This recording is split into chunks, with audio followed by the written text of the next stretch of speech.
정용실의 뉴스 브런치.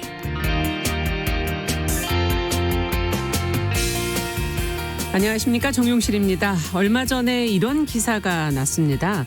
우리는 이 세상을 적자 생존 또 약육강식의 그런 세계로 알고 있지만 사람이든 동물이든 이 종의 번성과 진화를 돕는 거는 사실은 다정함이라고 그러죠. 미국에서 출간이 되는 가장 다정한 것의 생존이라는 그 책의 내용을 좀 소개를 한 건데요. 이 책에서 다정의 대명사인 개와 또 보노보 같은 동물, 또 우리 인간의 사례를 들어서 우정과 협력, 인류애 같은 그런 포괄적인 그런 다정함의 힘을 설명을 하고 있습니다. 어떻게 생각해 보면 당연합니다. 강자가 되기 위해서 남을 공격하면 나만 살아남겠지만 서로 돕고 나누다 보면 다 같이 살 수가 있겠죠. 그러고 보니 이 감염병 시대에 어렵고 아픈 이웃들을 위해서 기부를 한다든지 또 다른 사람에게 병을 옮길까 봐 손을 한 번 더 씻는 일, 또 지구온난화를 생존의 문제로 인식을 해서 다회용품, 친환경 제품을 사용하는 일, 이런 모든 일들이 다 다정한 것 아니겠습니까? 자, 차별이나 폭력 앞에서 연대하는 여성들의 움직임도 바로 다정함에서 비롯된 용기가 아닐까 하는 생각이 들고요. 자, 거창하지는 않지만 알고 보면 모두의 생존에 도움이 되는 다정함, 아마도 우리가 다 하나씩은 갖고 있을 텐데 단지 지나친 오지랖과 다정함 구분은 좀 해봐야 되겠죠. 네, 7월 31일 마지막 날이네요. 금요일 정용실의 뉴스 브런치 시작하겠습니다.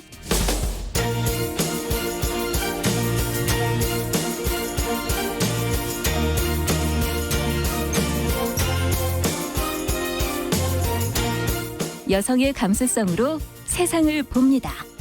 KBS 1라디오 정용실의 뉴스 브런치. 여러분의 의견을 기다립니다. 문자는 샵 9730으로 보내주세요. 짧은 문자 50원, 긴 문자 100원이 부과됩니다. KBS 모바일 콩, 유튜브를 통해서도 무료로 참여하실 수 있습니다. 네, 정용실의 뉴스 브런치는 항상 여러분들과 함께 프로그램 만들어가고 있습니다. 오늘도 많은 분들이 자리를 해주셨어요. 최희철님, 가윤아님, 윤서영님, 전미영님, 1007번님. 1007번님께서는 매일 기도하듯이 매일 저희 프로그램을 듣는 게 습관이 돼 있다고. 아이고, 감사합니다. 최선을 다하겠습니다. 자, 뉴스픽으로 저희도 시작을 하겠습니다. 더 공감 여성정치연구소의 송문희 박사님, 안녕하세요. 네, 안녕하세요. 네, 전혜연 시사평론가 안녕하십니까? 기도라는 마음을 들으니까 마음이 엄숙해지면서 더 열심히 해야겠다는 마음이 듭니다. 그렇죠. 감사합니다. 경건해지죠. 네. 자, 오늘 그러면 뉴스 하나하나를 좀 제대로 다뤄보도록 하겠습니다. 첫 번째 뉴스는 지금 오늘 국무회의에서 지금 임대차 3법의 일부가 이제 처리가 될 것으로 좀 예상이 되고 있는데 어떤 법들이 처리가 되는 것인지, 입법이 속전속결로 지금 이루어졌거든요. 이 과정에 대해서 지금 진보정당을 포함한 야당 또 당내에서도 우려의 목소리가 좀 나오고 있는데 관련 내용을 송 박사님께서 좀 정리해 주시면 저희도 같이 고민해 보겠습니다. 네, 아마 많이 아실 겁니다. 어제 국회 본회의에서 그 전월세 상한제와 세입자의 계약갱신 청구권을 도입하는 주택임대차보호법 개정안이 통과됐습니다. 네.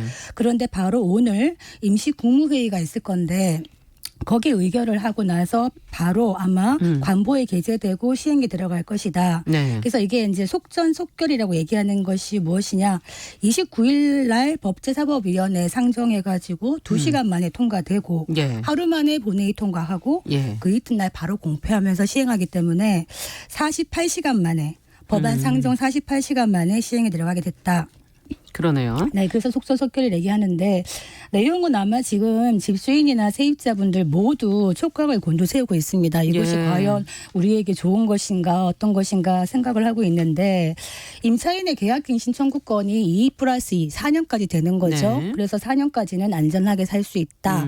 그러면 4년 뒤에는 어떻게 될지는 또 가봐야 되겠죠. 그리고 계약갱신 시에 전 월세를 기존 임대료에 비해서 5%를 상한선으로 해가지고 지자체 조례로 이제 정하게 되어 있습니다. 그 상한 아래로 그렇죠. 아래로 자율적으로 되어 정하게 있죠. 되는 거죠. 그래서 예. 기존 임대차 계약자들에게 소급 적용이 되기 때문에 지금 살고 계신 분들에게도 적용이 된다. 네. 그래서 임대차 3법 중에 2개가 지금 통과가 된 것이죠. 네. 그 하나 남은 게 전 월세 신고제인데 이거는 다음 달 4일에 본회의에서 처리될 것입니다. 근데 이제 문제는 이제 지금 부동산 시장에 많은 혼란이 있다 이런 얘기를 하는데 예.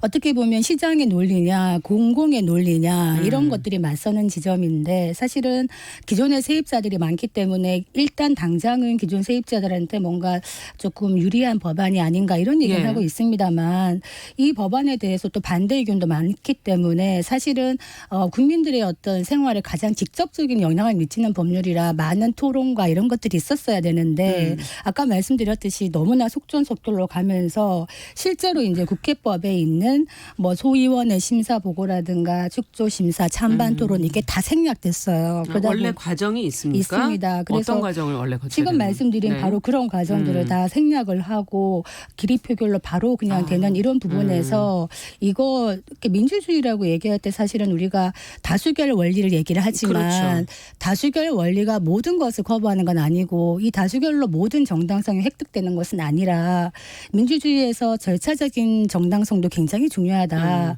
그런데 이렇게 보면은 지금 협치가 무엇인가 지금 김태년 원내대표는 협치의 총량을 지키고 있다라고 얘기를 했지만은 과연 지키고 있는가 협치의 실종이 아닌가 이런 비판이 많아서 지금 뭐 심상정 정의당 대표 같은 경우에도 어떻게 말을 하느냐 네. 지금 부동산 법안이 절박하고 시급하니 우리가 뭐 미흡하지만 협조했다 찬성한다 그렇지만 이 입법 과정은 굉장히 무리했다 왜냐하면 민주당이 요식적인 토론만 하고 실질적인 토론을 하지 않고 한 것은 이 입법 과정이라는 게 단순히 법안만 만드는 게 아니라 공론화 과정이기도 한데 그렇죠. 이런 것들이 모두 생략돼 있어서 의회 민주주의에 문제가 있다 이렇게 얘기를 했고요.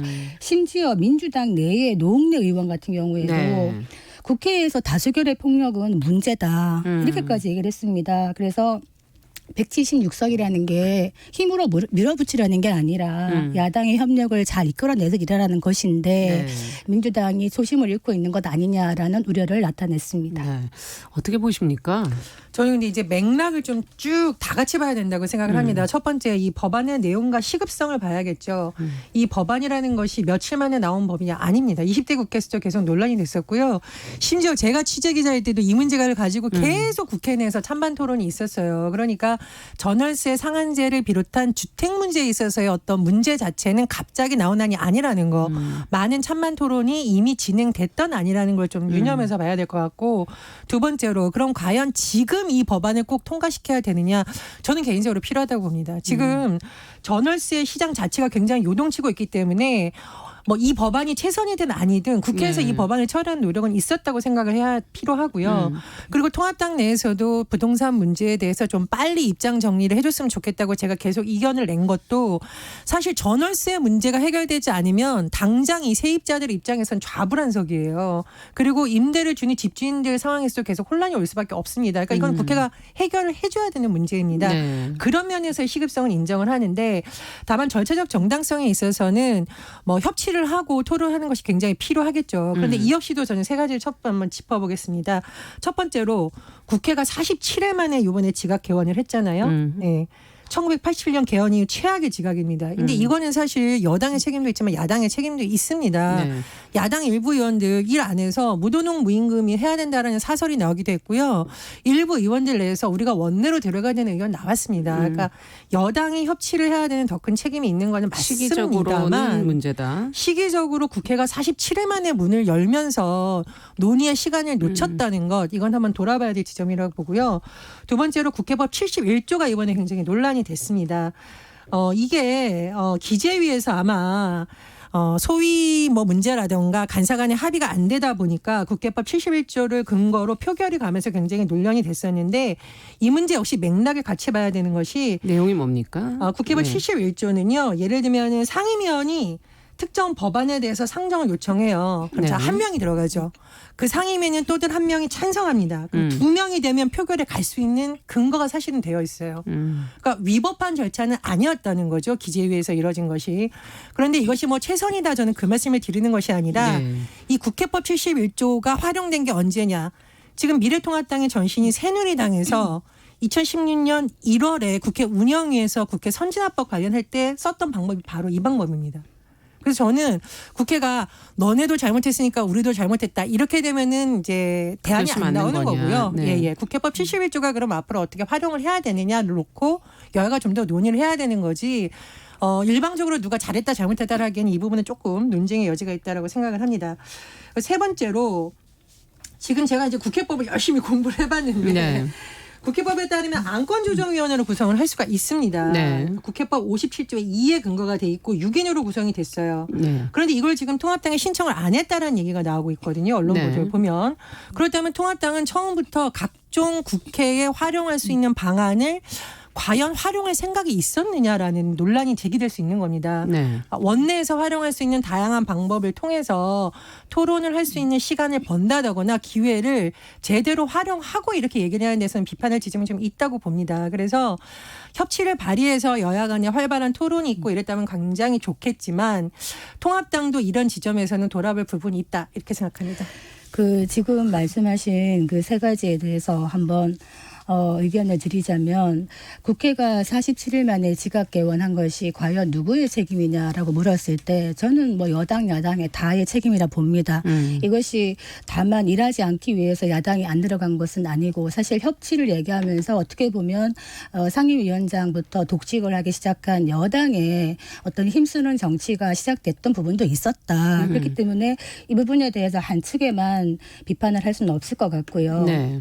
지금 부동산 시장이 아까 굉장히 절박하고 시급하다. 네. 그렇게 만든 것이 여론이, 무엇이냐. 예. 지금 부동산 시장이 굉장히 불안정하고 전세가 지금 풍기가 나고 있고 이런 부분이 정부 들어가고 22번 넘어가는 부동산 대책을 계속적으로 하고 있으면서 지금 더 폭등을 부추긴 것이 아닌가라는 비판이 많습니다. 그렇기 때문에 지금의 부동산 시장의 불안정성을 다만 무슨 투기 세력, 다주택의 투기 세력의만의 문제라고 보는 것은 책임을 좀 벗어나는 문제이다. 그래서 우리가 이제 그 마키아벨리 그 군주론을 보면요. 네. 이런 게 나옵니다.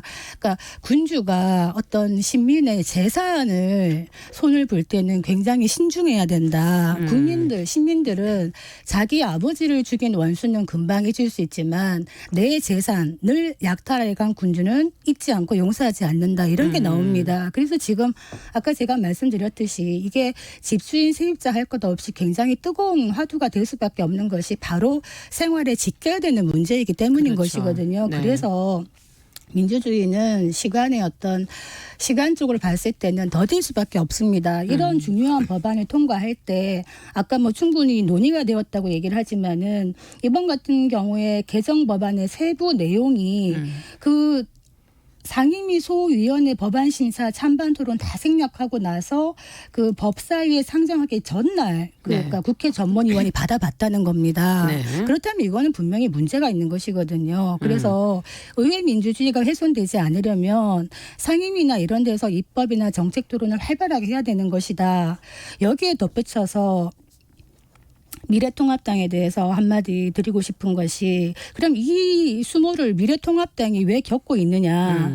일단 미래통합당 입장에서는 좀 무기력하고 지금 당할 수밖에 없는 이런 상황입니다. 그건 또 국민의 뜻이었고요. 네. 그렇지만 미래통합당이 103석을 갖고 있는데 네. 176석의 거대 여당에 비해서 우리는 작기 때문에 아무것도 할 수 없는가 아니거든요. 네. 이 야당이 야성을 가지려면 제대로 된 이 부분에 대해서 적극적으로 참여를 해가지고 뭐 나 반댈세 쟤네 독재합니다 나가는 것이 아니라 그 안에 들어가서 들어눕더라도 거기서 정책 대안을 얘기하고 계속적으로 얘기를 해야 됩니다. 그렇기 때문에 미래통합당이 계속적으로 반대만 얘기하는 것은 대한정당으로서 역할을 방기하는 것이다. 만약에 국민과 국가를 정말 걱정한다면 저는 네. 미래통합당이 배수진에 서야 된다. 이런 경우에 다수당이 하는 대로 끌려갈 수밖에 없다고 얘기를 한다면 의원직을 총사퇴한다든지 뭔가 결기를 보여야지만 이 난국을 타개할 수가 있지 않겠나 네. 이런 생각이 듭니다. 근데 심상정 정의당 대표가 통합당이 국토위원장만 맡았어도 최소한 야당의 역할을 할 수 있었을 것이다. 이 국토위원장 앉는 이 안은요 여야 원내 대표단 간에 합의안에서 나왔던 내용입니다. 그러니까 네. 여당에서는 이런 부분은 야당이 맡았으면 좋겠다고 했는데 안 받았던 것이죠. 네. 그래서 저는 이제 그 통합당 내부 정치인들을 취재했을 때 국토위라든가 뭐 중요한 상임위원장 안 맡은 것에 대한 불만을 이렇게 얘기하는 분들이 몇 분 있어요. 그 이유는 뭐냐면 실질적으로 위원장을 맡았을 때 가질 수 있는 권한이 있는데 이것을 정치적인 것으로 해석해서 이제 다 여당이 책임져 이렇게 한 것이 과연 과연 맞느냐라는 겁니다. 그래서 국토현장을 안 맡았던 부분이라던가 국회법에 명시된 안건 조정위를 활용하지 않은 것, 이것은 정말 야당이 정말 쓸 수 있는 모든 무기, 모든 방법을 다 써느냐에 대한 또 다른 비판이 있을 수가 있습니다. 그래서 여당의 보수 모입이 뭐 민주주의 차원에서 좋은 모습은 아닙니다만 야당도 할 수 있는 방법을 다 쓴 다음에 국민들에게 우리가 이렇게까지 했는데 여당이 한다라고 호소를 하는 것이 더 설득력이 있다. 이런 말씀 드리겠습니다. 그 부분은 미래통합당이 전략적으로 굉장히 실수한 부분이죠. 처음부터 상임위원장 7개든 몇 개든 네. 받을 수 있는 건 받는. 제가 그래서 늘 강조했듯이 제대로 된 협상을 했어야 되는데 유독 법제사법위원장에 너무 집착을 하면서 올인을 했어요. 그러면서 모든 것을 가져가지 못하는 이런 현상이 왔는데 저는 미래통합당이 지금 굉장히 무기력한 이유 중에 하나가 제대로 된 전략이나 전술을 보이고 있지 않다. 이런 생각이 드는데 한 가지 그나마 다행한 것은 만약에 의회에서 이런 식으로 의회 민주주의가 계속 후퇴하는 모습을 보인다면은 사실은 뭐 약간 무기력한 야당에게 기대하는 것이 아니라 이게 원외에서 꼭 야당이 나가서 장외투쟁하는 것은 별로 효과가 없을 것이고요. 국민들 안에서 아마 자연스럽게 어떤 야당의 국민 역할을 하지 않을까. 국민이 야당 역할을 하는 시기가 오지 않을까. 그래서 지금 다수결의 힘을 갖고 있는 여당이 절대 권력을 절대적으로 휘두르고 싶은 마음이 있겠지만은 자제하고 절제하는 것이 필요하다. 이런 말씀 드리겠습니다. 저는 이제 법사위 회의 과정을 좀 찾아봤어요. 근데 이제 법사위에서 찬반 토론을 할 테니까 야당 의원들이 반대 토론을 하라고 했을 때 거기서 야당 의원들이 지금 올라온 법안이 무슨 문제가 있다. 절차상으로 어떤 문제가 있다. 조목조목 짚어야 사실 국민들이 알 수가 있는 거잖아요. 그런데 토론하면 표결할 거니까 토론 안 하겠다. 이거는 스스로 야당이 어떤 국민들을 향해서 메시지를 줄 수 있는 시간을 저는 놓친 거라고 봅니다. 그래서 야당도 조금 더 국민들에게 우리의 야당의 부동산 정책은 무엇이고 우리가 국회에서 어느 선까지 최선을 다한 다음에 여당을 비판해야 이게 야당 지지층이 힘을 몰아주지 정치적 구호를 외치는 것만으로는 설득하기 어렵다고 봅니다. 특히 부동산 문제는 이건 현실의 문제죠. 너무 현실적이고 급박한 문제이기 때문에 야당에서도 이 문제에 대해서는 좀 전략적인 접근이 필요하다 그렇게 생각합니다. 네. 아마 이 입법 후에 나온 그 결과는 시장의 반응을 저희가 좀 지켜봐야 좀 더 객관적인 평가가 가능하지 않을까 하는 생각도 들고요. 조금 더 시간을 가지고 지켜보겠습니다. 자, 두 번째 저희가 아이템은 여성 대상의 범죄와 관련해서 그 전문가로 그동안의 지식과 견해를 많이 매체에 제시했고 또 권위를 인정받았던 범죄 심리학자 이수정 교수 얘기인데요. 이제 미래통합당의 성폭력 대책 특위에 지금 합류를 했다는 소식이 보도를 통해서 나오고 있습니다. 어느 당에서든 뭐 노력해달라. 왜 하필 미래통합당이냐. 이제 시각이 조금 달리 반응하는 분들이 있는데 이런 결단을 내린 이유가 과연 무엇인지 전혜연 평론가께서 관련 내용을 좀 정리해 주시겠어요? 예, 통합당 성폭력 대책위원회는 여러 이제 위원들이 들어가 있습니다. 보면 변호사도 들어가 있고요. 또 국민권익위 뭐 상당관들이라든가 여러 명이 들어가 있는데 가장 눈길을 끈 인물이 바로 범죄심리 전문가인 이수정 경기대 교수입니다. 이수정 교수는 사실 우리나라에서 그 사이코패스 관련한 분야의 최고 전문가라고도 불리고요. 또 범죄를 바라봄에 있어서 가해자의 시점으로 너무 재밌게 하는 것에 있어서 굉장히 비판을 하면서 피해자의 입장에서 우리가 이 문제를 보자라는 주장을 꾸준히 해왔던 인물이기도 하고요. 특히 최근 박원순 시장의 사망 이후에 피해자에 대한 2차 가해에 대해서 굉장히 우려의 목소리를 내면서 또 주목을 받기도 했습니다. 근데 최근 논란이 되는 부분은 미래통합당에서 성폭력 대책 특위를 구성하면서 이수정 교수가 참여하기로 했고요. 이에 대해서 일각에서는 정치를 위해서 이런 활동을 한 것이 아니냐는 또 비판이 나왔습니다. 이수정 교수의 같은 경우에는 입장을 언론 인터뷰를 통해서 밝힌 건 좀 종합을 해보면요. 정치할 생각이 전혀 없다라고 하고요. 당이 중요한 게 아니다. 민주당이든 어떤 당이든 이런 도움을 제안했다면 응했을 것이다라고 했었고요. 성폭력 문제가 심각한 상황에서 여성 인권에 조금이라도 도움이 된다면 무엇이라도 하고 싶은 마음에 참여하게 됐다. 이렇게 밝혔습니다. 그렇군요. 지금 그럼 이수정 교수가 이제 특위에 합류해서 미래통합당이 과연 어떤 변화를 이끌어낼 것인가 하는 것도 궁금하고, 자, 두 분은 이수정 교수의 행보를 어떻게 보시는지요? 저는 그 이수정 교수 같은 전문가가 예. 당이 들어가면 좋다고 생각해요. 뭐 당을 떠나서 이 당이든 저 당이든. 그런데 왜 하필 미래통합당이냐 이 얘기는 뭐 미래통합당에 훌륭한 인재가 많이 가서 이런 논의를 더 촉발할 수 있다면 좋은 것이고, 한 가지 궁금한 것은 사실은 지금 더불어민주당의 어떤 지자체장들의 어떤 거듭된 이런 성추행 의혹이나 이런 것들로 많이 시끄러운데 네. 더불어민주당에서 먼저 이런 전문가한테 요청을 해야 되는 게 아닌가, 저는 그런 생각이 들었는데, 지금 이 교수 같은 경우에는 당은 중요하지 않았고 이런 요청이 왔기 때문에 네. 가서 어떤 이 피해 여성의 목소리를 낼 수 있는 이런 역할을 하기 위해서 간다. 그리고 나는 정치할 생각이 없다 이런 얘기를 했는데요. 정치를 하면 뭐 어떻습니까? 네. 이런 여성들이 많이 들어가서 정치를 하는 것 저는 뭐 찬성이고, 이분에게 정치를 뭐 하기 위한 뭐 하나의 수단이냐 이런 얘기는 적절한 비판은 아니라고 봅니다. 그래서 정치라는 게 별도로 있는 것이 아니라 현실과 연결된 부분이고, 사실은 여성 부분에 대해서 생활 정치를 할 수 있는 분들이 많이 가야 된다.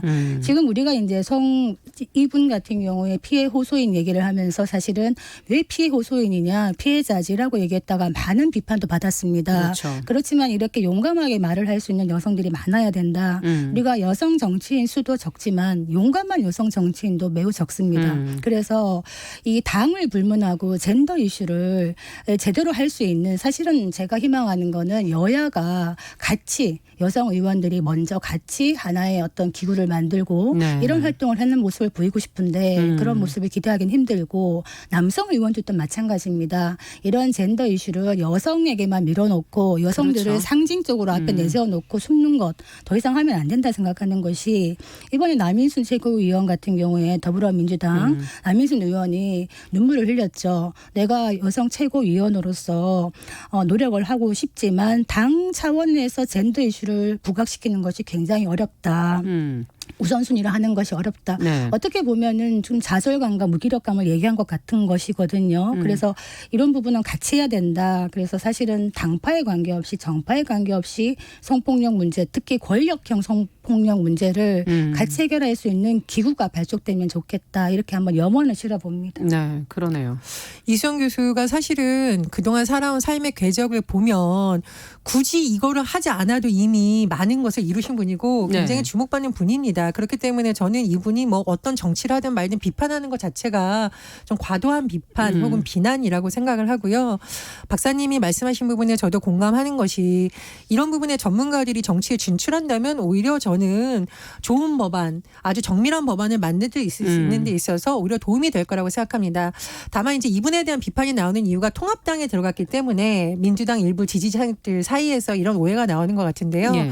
성범죄 문제는 사실 진영의 논리를 떠나서 봐야 되는 그렇죠. 문제거든요. 앞서 그런 여야가 차원에서. 같이 해결하듯이. 예. 예. 그리고 저도 그 남인순 최고위원의 그 발언이라던가 눈물에 대한 여러 가지 기사를 봤는데 저도 참 마음이 아팠던 것이, 저도 사실 현장에서 느꼈던 무력감이 있습니다. 제가 이제 한국 여성 수련원장으로 일했는데 현장에서 일을 하다 보면 여야 관계없이 현장에서 일어나는 문제를 보게 되는데, 그 문제를 다룰 때마다 항상 받았던 공격이 너는 어느 편이냐입니다.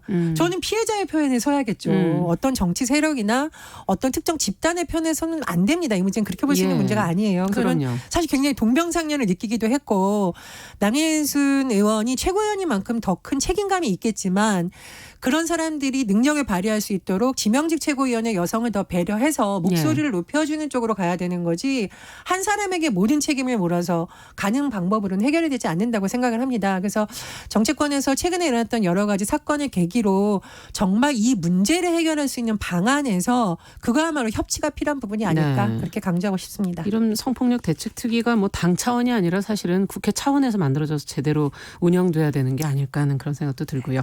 자, 끝으로 코로나19 사태 이후에 마스크 쓰는 게 기본 에티켓 아니겠습니까? 어디를 다니든.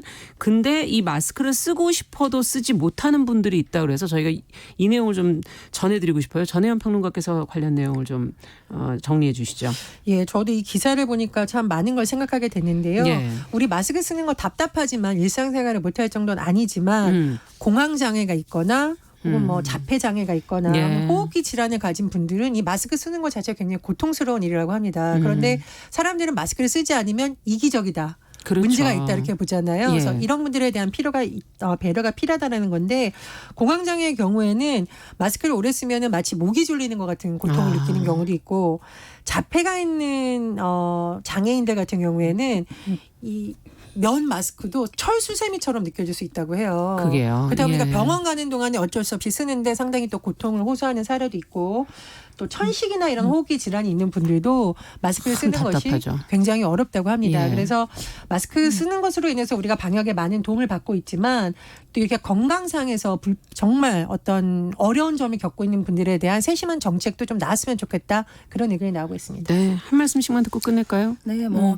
백신이나 치료제가 빨리 나왔으면 좋겠다. 마스크를 빨리 벗고 싶다. 네. 네, 그 말씀밖에 드릴 게 없네요. 속속 지금 뭐 네. 제약회사에서 삼상 뭐 네, 좋은 얘기들은 결과를 나오고 있지만요. 기대합니다. 예. 네. 저는 코로나19가 우리 사회에서 인권 문제를 오히려 촉발시키는 하나의 계기가 됐다고 봅니다. 네. 취약계층 문제 그리고 우리와 다른 또 고통을 겪고 있는 사람들에 대한 정책적인 세심함을 한번 생각해보는 계기가 되면 어떨까 그렇게 생각합니다. 네. 자, 뉴스픽 한 주 동안 수고하셨습니다. 전혜연 평론가, 도공감 여성정치연구소 송문희 박사 두 분 수고하셨습니다. 자, 정용실의 뉴스 브런치 듣고 계신 지금 시각 10시 31분이고요. 라디오 정보센터 뉴스를 듣고 오겠습니다.